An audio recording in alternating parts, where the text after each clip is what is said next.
The reclamation chute was the city's metallic throat, and Alina's job was to listen to it rumble.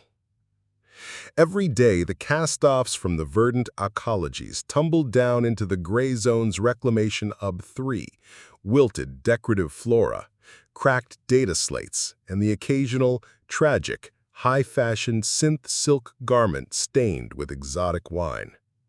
It was a river of sterile, high-class trash, and Alina was a scavenger on its banks. A heavy thud from the chute broke the rhythm.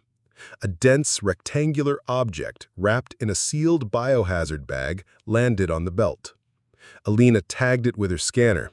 The readout was predictably bland. Unidentified cellulose composite. Mass, 1.2 kilogram. Origin, Arcology Spire 4, Residential Pod 77. Disposition, incineration. Cellulose. Paper. Her breath hitched.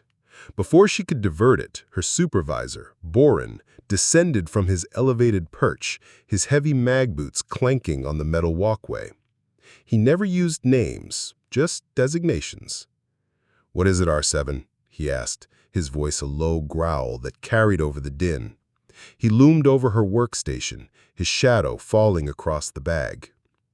"Unidentified composite, sir," Alina said, her voice carefully neutral as she angled her body to shield the object. "Logging for analysis." Boren's eyes narrowed. He gestured towards the scrapper unit, a spider-like automaton that patrolled the main conveyor, its multi-jointed limbs ending in whirring shredders and high-intensity plasma cutters.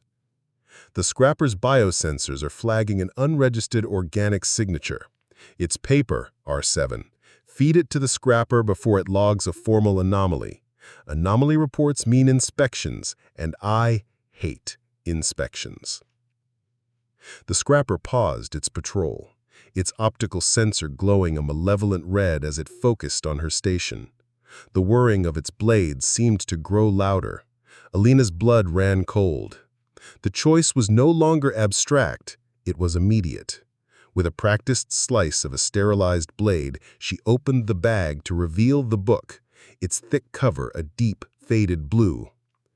"Let me run a quick material degradation check," she lied, her fingers flying across her console, "just to make sure there are no foreign contaminants that could damage the scrapper's intakes." Boren grunted, a sound of profound impatience, but he turned and walked back toward his perch. "5 minutes, R7, then it gets shredded." Her heart hammered as she slipped the book into the inner lining of her work vest, the illegal weight a knot of pure terror against her ribs. Boren stood by the exit, not at his console, but directly beside the personnel scanner arch, his arms crossed, the final checkpoint. "You're clear for exit, R7, he said, his eyes fixed on her. "Just need a random contraband scan.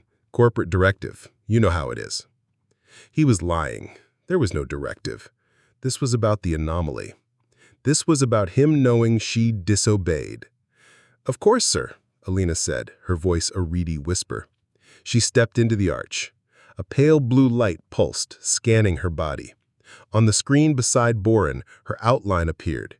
Every metallic tool and synth fiber in her uniform registered. Then, a small, amber box materialized over her chest, blinking with the query, "Unidentified, dense organic. Query."